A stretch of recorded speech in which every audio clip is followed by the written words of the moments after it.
carrilhão é um fenómeno que faz parte da cidade, é um fenómeno urbano e musical, sobretudo dos Países Baixos. Ele existe também noutros países, mas é sobretudo a partir dos Países Baixos que nós conhecemos este modelo único de performação musical, que veio a ser também instalado fora dos Países Baixos, e Mafra é justamente um exemplo disso mesmo. O que caracteriza a música do carrilhão, principalmente no século XVIII, é também a idade de ouro da música para carrilhão e dos compositores, do instrumento também. Quando falamos de carrilhão, temos que falar um pouco acerca da tradição e da cultura dos Países Baixos, aquilo que nós conhecemos hoje em dia como Holanda, Bélgica, até o norte da França. Culturalmente eles têm um passado em comum, e os primeiros, até porque os primeiros carrilhões foram aí que surgiram. O carrilhão é tão típico da Holanda ou da Bélgica como a guitarra portuguesa é de Portugal ou a balalaica é da Rússia, e aí é onde se concentrou o maior número de compositores. Os instrumentos eram locais, e foi aí que também tivemos os primeiros compositores para carrilhão. Representavam muitas vezes quer o poderio da Igreja, quer o poderio das cidades, porque nos Países Baixos era com o orçamento da cidade que se construíam os grandes carrilhões, habitualmente em torres únicas, ao contrário do que temos aqui em Mafra. Fomos conhecendo ao longo, sobretudo dos séculos XVIII e XIX, grandes carrilhões. Digamos, o período áureo dos carrilhões foi justamente o século XVIII. E, digamos, a particularidade que temos aqui é que temos duas torres cheias de sinos, com um carrilhão em cada uma, que correspondem praticamente ao seu estado original. O carrilhão da Torre Norte, embora esteja mudo, calado, não toque, é um carrilhão que queremos acreditar que é praticamente inalterado, portanto está assim desde cerca de 1730. O carrilhão da Torre Sul, que acabou de ser restaurado e que agora se reinaugura, é um carrilhão que, embora não corresponda à sua versão original, queremos que sofreu relativamente poucas alterações. Por exemplo, o restauro que agora se fez é um restauro em que justamente se procura manter as características originais do carrilhão, fazendo com que ele corresponda ao seu estado anterior, mas sabemos que esta preocupação não existiu sempre. Portanto, em que sejam respeitados, digamos, certas regras, certos critérios de intervenção em património, em que um deles, dos principais, digamos, a intervenção mínima, que é usada em construção e restauro. Portanto, no fundo, fazer o mínimo do trabalho possível de modo a manter ao máximo o bem, os seus materiais, enfim, as suas marcas, desde que funcione. Outros critérios que temos que seguir é da reversibilidade, que é garantir que se um dia for posto em causa o trabalho que está a ser feito agora ou que foi feito agora, com o conhecimento existente na época, possa ser refeito novamente, segundo os novos processos. Outro processo é a eficácia. Digamos que o trabalho tem que ser feito de uma forma eficaz, e eficaz pressupõe fazer o mesmo efeito com o mínimo de dinheiro, de modo que ser direto e ser eficaz, e no fundo manter muito o máximo de materiais possíveis, aproveitar ao máximo os materiais possíveis. Portanto, no fundo, é o ADN de um edifício, digamos, são as suas peças, o mais pequeno pormenor, e a compatibilidade, em que todos os materiais ou técnicas que nós usarmos têm que ser compatíveis com o que se fazia ou com o que está lá feito. Podem ser até de desenho diferente, em casos especiais, podem ser de materiais diferentes, mas tem que haver compatibilidade, tem que ser materiais que encaixem, que a filosofia seja a mesma, que se não puder ser feito com os mesmos materiais.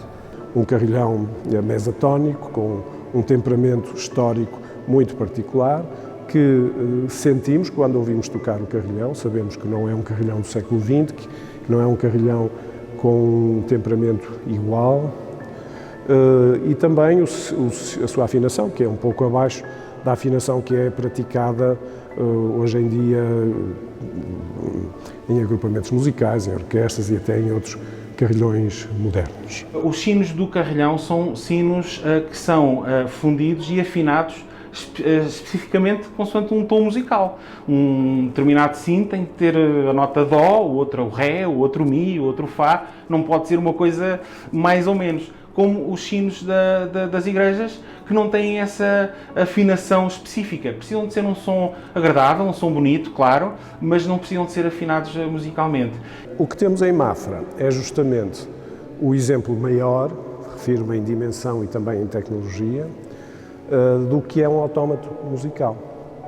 Um autómato musical não é senão uma caixinha de música, como aquelas que conhecemos, que tocam diversas melodias, e que é constituída por um cilindro, a que também chamamos o cilindro fonotático, com umas pequenas cavilhas na superfície, e conforme o cilindro se move, estas cavilhas vão dando origem ao desencadear de movimentos, que neste caso dos carrilhões desencadeiam o martelo que toca. Quando lá embaixo a máquina, que é uma espécie de caixinha de música, mas gigante, faz disparar o nós chamamos de papagaio, faz o martelo cair em cima do sino, aqui neste sino, não é? Como se está a ver. Portanto, quando a máquina tem um pino, faz disparar o papagaio, ele faz este movimento, quando ele desengata, o martelo cai por cima do sino, sempre com uma dinâmica muito forte. E a música automática torna-se muito importante porque representa, para quem a ouve, a capacidade justamente de aplicar a tecnologia e este novo pensamento e torná-la disponível para todos. Isto era muito importante porque as pessoas no século XVIII não tinham um relógio de pulso como nós temos hoje em dia, um telemóvel, mas a vida delas também se organizava consoante um horário. Havia um horário para as luzes se apagarem por motivos de segurança, havia um horário para o comércio fechar e o comércio abrir e para a vida do dia-a-dia. No caso das pessoas não poderem ver o ponteiro do relógio e ver que horas é que eram, mas podiam ouvir as horas. A particularidade dos autómatos de Mafra é que são autómatos muito peculiares, muito únicos nesse sentido. São os maiores que nós conhecemos na primeira metade do século XVIII. São verdadeiramente gigantescos. Estes pequenos cilindros chegam a ter um diâmetro de cerca de 1,80 m, portanto é possível caminhar por dentro destes autómatos. São 4, o que é em si também muito especial, e cada um deles contém várias melodias, como se tratasse das pistas de um disco compacto, e nós podemos selecionar através de alavancas qual das pistas queremos ouvir. Estes carrilhões são considerados, principalmente este, o carrilhão da Torre Sul, considerado o melhor carrilhão do mundo, dentro dos instrumentos fundidos no século XVIII, também o mais pesado. O sino, portanto, mais pesado do carrilhão tem cerca de 8 toneladas, 8, 9 toneladas. O primeiro carrilhanista é um francófono da zona que é hoje a Bélgica, Geroard Leroy.